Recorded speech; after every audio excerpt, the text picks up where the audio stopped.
I'm not 50 years old yet. Hi, and welcome back to my channel. I've been away from YouTube for several weeks due to the finals I had at my high school, as well as, I don't know, I just didn't feel like it, but today I decided to film another video. So enjoy 20 lessons I've done throughout this crazy year. Without further ado, let's get right into it. And the first lesson I've learned is that there is nothing more certain in this life than your own vision. And basically what I mean by that is that if someone wants you to pursue this career or to do this activity and then it doesn't work out, you might be searching for other people to blame or kind of thinking that it's not your fault and everything. But if you are pursuing something you truly want to do with your own heart, then even if you fail, you might consider it still being a great learning experience. And yeah, I mean, there's no one who has persuaded you to do so. Then you may just be pretty grateful and learn from it rather than trying to find someone who had to be more responsible and help you out. Lesson number 2 is that screen stuff is actually not for me. Being exposed to all those screens, Zoom, and everything, like social media all the time, I've actually realized how much I used to devalue real human connection and actually doing stuff physically with other people, even if it does concern some digital activities, but you get to work with someone like in real life, then it feels much better for me, and it actually made me shift my future career and plans for my life as well. Due to the fact that I just did realize that they are always of no value to me. Therefore, I have to reduce and limit my screen time to as much as possible and actually enjoy what's happening around me right here and right now. Lesson number 3 I've learned is that psychological richness can actually be a real thing. I haven't heard of this term before this month, but once I came across it, I actually did realize that it does describe a lot everything that has been happening with me throughout this time period and this particular year. Basically, it stands for all the experiences you get to go through in your life. And the more you have, the more psychologically rich you feel. And yeah, once being under those strict lockdowns, everything was reduced to sleep, food, and academics. It actually made me realize that there are much more activities which should be included into my life. And yeah, that's why this term just made me realize how we tend to devalue all those small things which actually make up us the way we are. Lesson number 4 is that there's no such thing as back to normal, even if it all ends this year because there are plenty of vaccines and everything, even if magically we get to fight it. I don't really believe that everything will be the way it used to be before it, just because a lot of things have changed. Many people have moved to online and they really love it. Other than that, we're kind of becoming less and less globalized as humanity.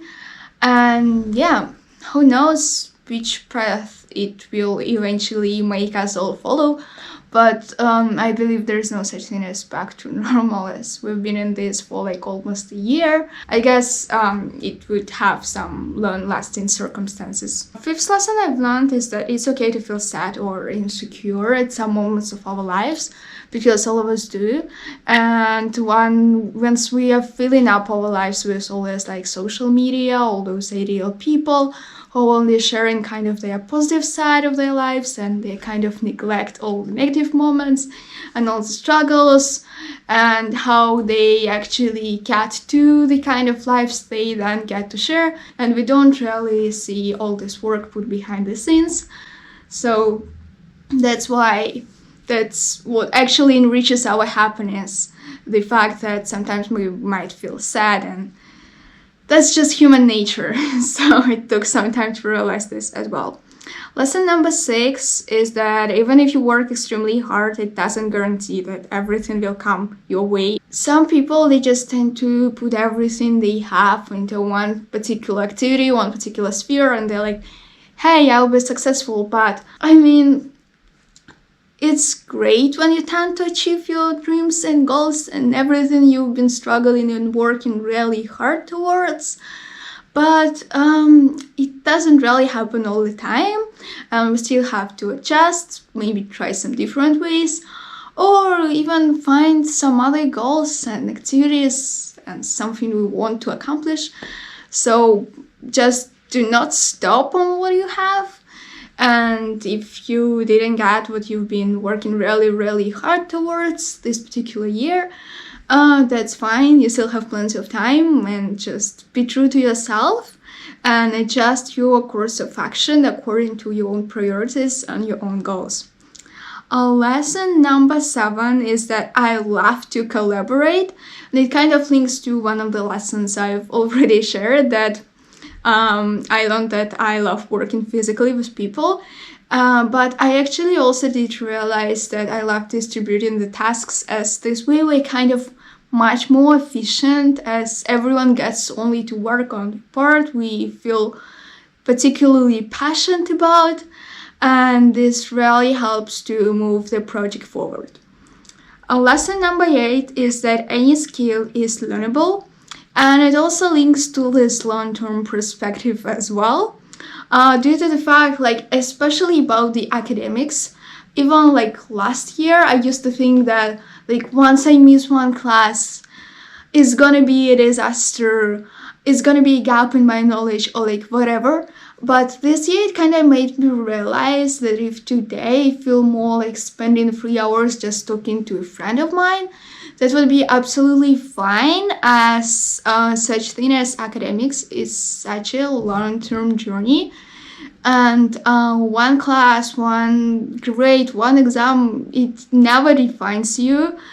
And therefore, I mean, it's nice to treat it as like a plan you can pursue and kind of, I don't know, build your life around it. But it's still not everything there is. So please do enjoy any other activities. And I believe it's much more important to be able to teach yourself how to do anything rather than just doing well at some particular classes, as there is much more in life than just the classes and courses you get to take throughout it.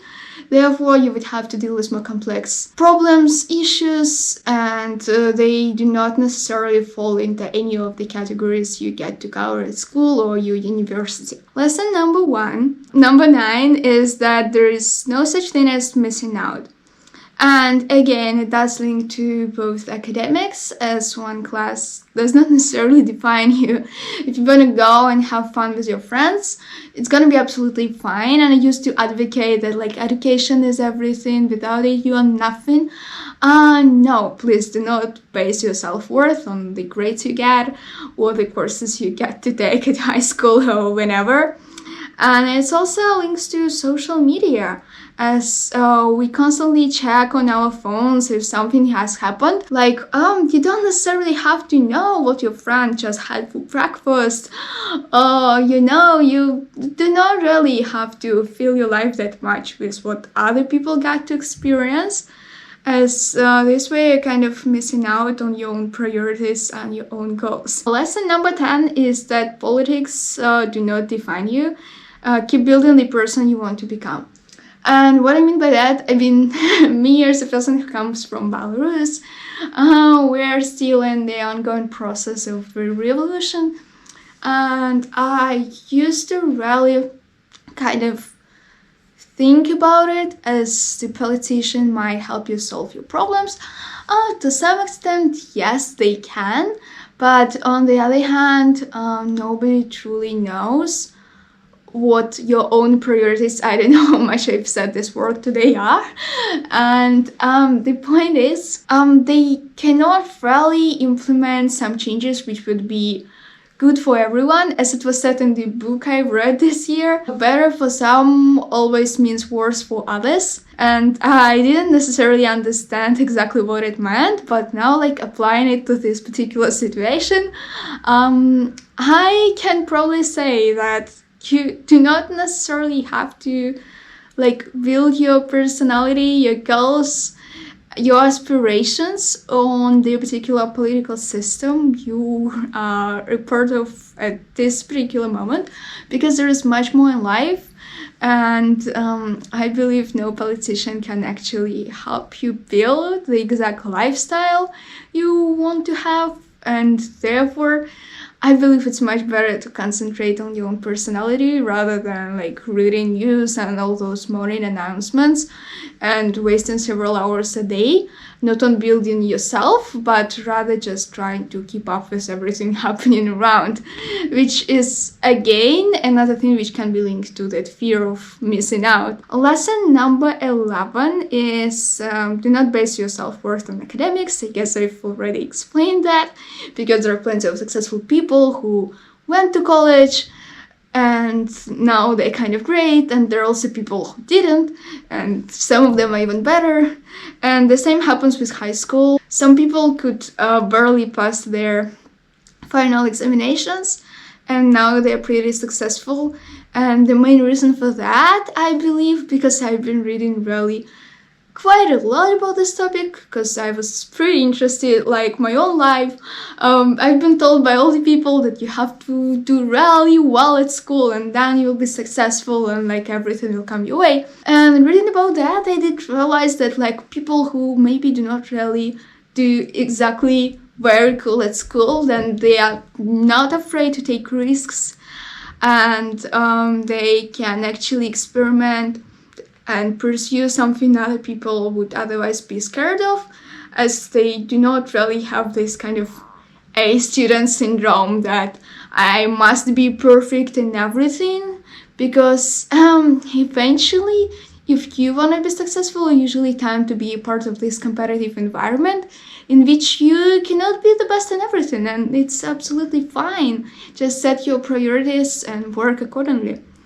Lesson number 12 is no one cares about how you get to live your life. Other people, they generally do not really care enough about your life, if we could put it this way, as they're pretty concerned with their own problems, with their own activities, their own goals and priorities.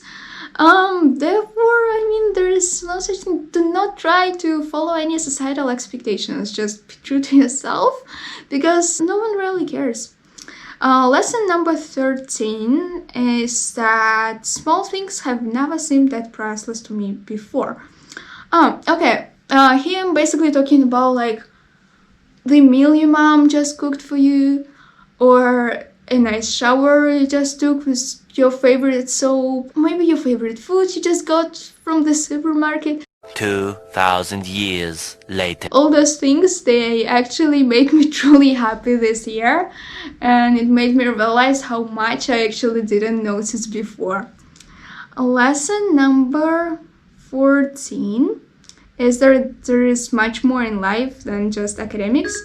And even though we've talked pretty much about it, and it again links to this idea that some people still tend to be really successful, as the systems we've built, they're just not for everyone. And even though I tend to do, like, pretty well at school, I still keep talking about this topic this particular year, because I'm graduating from high school and I've been reflecting a lot on my life.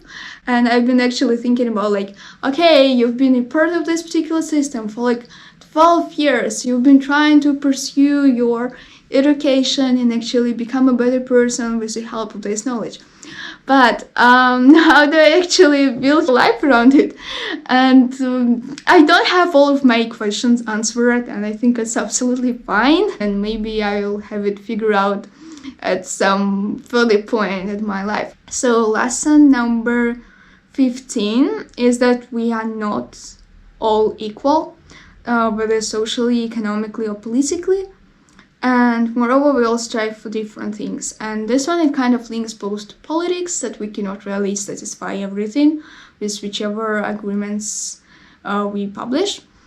And as well as does link to the fact that some people might work really hard and others might work less, and then they get the same thing. Even those who didn't work that hard might get something better, and it doesn't necessarily is something they've deserved themselves all the time. That's why, I mean, it's really important to consider this, because again, we've built such systems which do not really acknowledge such circumstances, and we could do much better in terms of that, and that's why it's pretty important to keep in mind as well from my point of view. Lesson number 16 is that life is more about a lifestyle than a career itself. And what I meant by that is basically even the most hardworking people, they still get to spend some time not on building their own careers. And I've been pretty inspired by people who are trying to pursue their careers or are already pretty successful in the fields which I have absolutely no clue about. Like, I've been following some tennis players, some scientists, or real estate agents, and I don't plan to become like professional in any of this. And the lesson I eventually learned from all of this is that we actually love like other people and get inspired by them just because of their lifestyle, not because of their career. And that's actually, I believe, how the society works, because you are surrounded by different people who all do pursue absolutely different careers, and you still get to live with all of them and interact with each other and help each other due to the fact that you all do different things, and you might be an expert in this particular field, but another person would be super great in another one, and then you kind of come together and you solve each other's problems. And that's really, really nice. Lesson number 17 is that food is the fuel for your body. I've been trying to eat healthily this year, because like in middle school, I used to enjoy all this junk food, just putting it into my body and feeling good for like 10 minutes. But this year, I've put it as a priority to kind of make my health a priority rather than like a 2-minute kind of enjoyment you get by putting all this junk stuff into your body. And it actually gives you energy and it makes you feel better about yourself and about what you get to experience, and it actually also kind of pushes you to cook your own food in order to know all the ingredients you put into that. But anyways, I'm not 50 years old yet to go in depth into this topic. I'm still trying to explore it myself. But yeah, it has been a nice realization which gave me some food for thought and some other areas for further improvement in the upcoming year. Lesson number 18 is dog equals happiness. And what I mean by that note is basically having my own dog has been a dream of mine for quite a while, for several years, and I finally got one this year, and it made me realize all the nice moments I get to experience. They are kind of amplified by this, as even though the small breaks now, they kind of seem much more meaningful to me. And yeah, all those like small activities, I don't know, I just felt much more connected to like nature and animals, and it gives so much joy into my life. So it made me realize how actually having pets might sort of turn your life around and yeah, make you feel better about what you get to experience. Lesson number 19 is to learn how to say no, as I used to overwhelm myself. I mean, I kind of still do with too many activities, and you only have 24 hours each day, and it's sometimes hard to keep up with such schedule, and you have to build systems which can last for years by experimenting and trying various activities to find what you truly love. But at the same time, this year I had to refuse quite a lot already due to the fact that I'm still kind of on this path where I'm trying to understand what I want to do in life, what's my life purpose, and how do I actually make my life meaningful and everything. Maybe if it doesn't contribute to such a greater cause of mine, I do not really have to break myself into pieces in order to put this particular activity. And actually, yeah, it taught me how to say no and not regret it afterwards. And last but not least, I've learned to put myself first. And by this, I don't mean like be a selfish person, do not help anyone. That's not what I essentially wanted to say by that, but it's rather like understanding what would be best for you and trying to pursue it if it doesn't really harm anyone, whether you like follow the path A or the path B. Then I think it would be better to pursue something you particularly feel more passionate about and you find more joy in, and to kind of refuse following something or like again getting involved into some kind of project and spending your energy on something you do not necessarily find much meaning in. So that's it. I don't know how long is this video, but I've tried to be as precise as possible in kind of putting the major lessons I've learned this particular crazy year. Share this video with your friends, comment down below, give it thumbs up, and if it reaches 10 comments, then I might record another version in which I share the priorities I would like to set for myself and goals I would like to accomplish in 2021. So have a great rest of your year, and I will see you soon. Bye!